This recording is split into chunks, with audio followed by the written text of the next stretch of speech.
স্বাগতম জনাইছোঁ মোৰ আছামিজ মিক্স কালচাৰ চেনেলটোলৈ। আজি মই আহি উপস্থিত হৈছোঁহি দক্ষিণ কামৰূপৰ ছয়গাঁৱত, আৰু ছয়গাঁৱৰ গৌৰৱ মানে অসম তথা ভাৰতবৰ্ষৰ গৌৰৱ হিচাপে উজ্বলি থকা ৰীমা দাস বাইদেউ, যি ভিলেজ ৰকষ্টাৰ, বুলবুল কনচাইন এনেকুৱা ধৰণৰ যি চিনেমা নিৰ্মাণ কৰি তেখেতে আন্তঃৰাষ্ট্ৰীয় পৰ্যায়ত বিভিন্ন খ্যাতি অৰ্জন কৰিবলৈ সক্ষম হৈছে। আৰু তেখেতৰ ঘৰত বাসগৃহত মই বৰ্তমান আহি উপস্থিত হৈছোঁহি। তেখেত বৰ্তমান ঘৰত নাই, তেখেত মুম্বাইত আছে, কিন্তু তেখেতৰ পৰিয়ালৰ মানুহ আছে। এইখনেই হৈছে ৰীমা দাস বাইদেউৰ ঘৰ, আৰু ইয়াতেই তেখেত জন্ম লাভ কৰিছে। এনেদৰে সুন্দৰ এটা পৰিৱেশত ৰীমা বাইদেৱে থাকে। আৰু এনেদৰে এয়া মন্দিৰ তেখেতসকলৰ ঘৰৰ, আৰু তেখেতসকলৰ ঘৰৰ ভিতৰলৈ এতিয়া মই সোমাই যাম। আৰু ঘৰৰ ভিতৰত তেখেতে অৰ্জন কৰা বিভিন্ন পদক, বিভিন্ন সন্মানসমূহ সুন্দৰকৈ সজাই পৰাই এখেতসকলে থৈ দিছে। ৰীমাবাৰ অনুপস্থিতিত আমি তেখেতৰ ঘৰলৈ আহিলোঁ। তেখেতক লগ নাপালোঁ, তেখেত মুম্বাইত আছে, কিবা ফিল্মৰ কামতে তেখেতে ঘূৰি আছে। আৰু তেখেতৰ মাতৃ আমাৰ লগত আছে, আৰু তেখেতৰ ওচৰলৈ যাব বিচাৰিছোঁ। স্বাগতম জনাইছোঁ মোৰ চেনেলটোলৈ আপোনাক।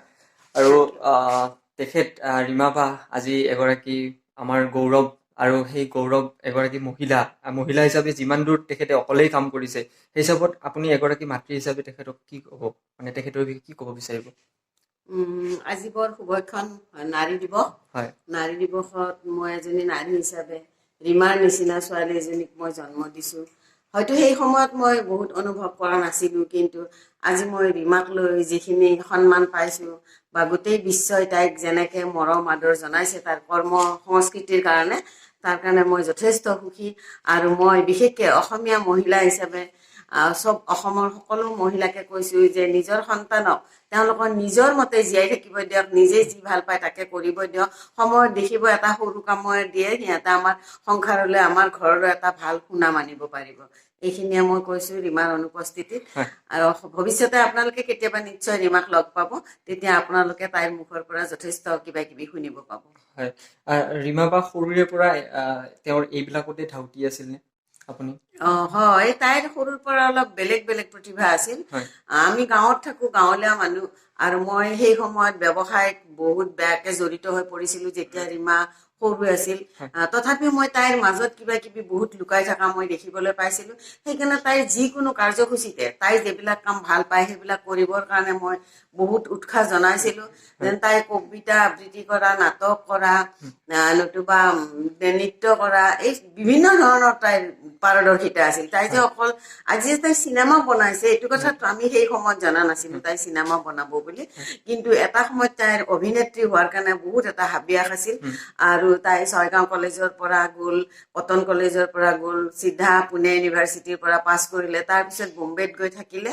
ভাবিলে তাই এজনী ভাল অভিনেত্ৰী হ'ব।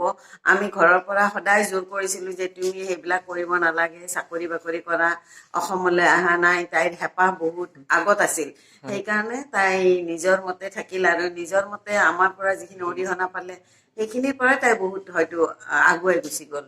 সেইকাৰণে তেখেতৰ যি মানে ইচ্ছা আছিলে, হেঁপাহ আছিলে, সেইকাৰণে আজি তাই এইখিনি পালে।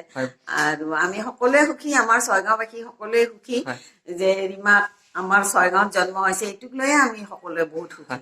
সেইটোৱে, আমিও গৌৰৱ কৰোঁ নিজৰ ঠাইত এগৰাকী এনেকুৱা প্ৰতিভাৱান ব্যক্তি আছে তাক লৈ। আৰু আপোনাক অশেষ ধন্যবাদ জ্ঞাপন কৰিছোঁ। এইখিনি সময়ত খুৰীদেউ বহুত ব্যস্ত, তেখেত মানে আলহী খাবলৈ যাব ওলাইছে, কিন্তু মই জোৰ জবস্তি তেখেতৰ এটা সৰু ইণ্টাৰভিউ লৈ ল'লোঁ।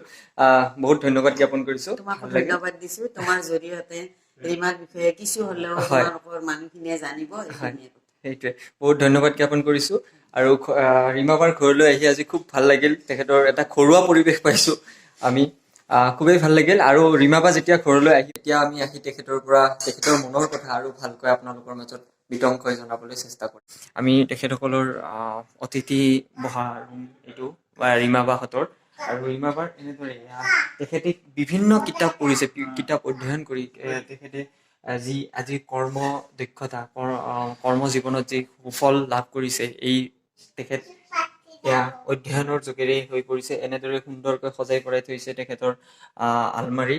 আৰু তেখেতৰ বিভিন্ন ঠাইত গৈ বিভিন্ন সন্মান তেখেতে লাভ কৰা এয়া ৰীমাবাৰ কিছু বস্তু আমি দেখুৱাবলৈ যত্ন কৰিছোঁ। আৰু তেখেতৰ যি পদকসমূহ, পদকসমূহ একাদিক্ৰমে এইটো এনেকুৱা ধৰণে তেখেতক সজাই পৰাই থৈ দিছে।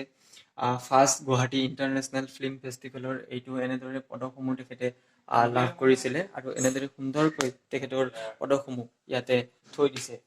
আৰু তেখেতে লাভ কৰা ৰাষ্ট্ৰীয় ফিল্ম পুৰস্কাৰ 2টা সোণৰ পদক আৰু বাকী আপোনাৰ 4টা ৰূপৰ এনেদৰে সজাই থৈ দিছে। মোক উলিয়াই দিলে তেখেতৰ মাতৃয়ে আৰু এনেদৰে সুন্দৰকৈ তেওঁৰ যি লাভ কৰা সন্মান এনেদৰে সুন্দৰকৈ ঘৰত আছে। আমি তেখেতক লগ নাপালোঁ, কিন্তু তেখেতৰ যি ঘৰৰ মানুহ তেখেতসকলে আমাক এই বস্তুসমূহ চাবলৈ অনুমতি দিছে আৰু ভাল লাগিছে। আজি আমাৰ গৌৰৱ হিচাপে আমি গৌৰৱ বোধ কৰোঁ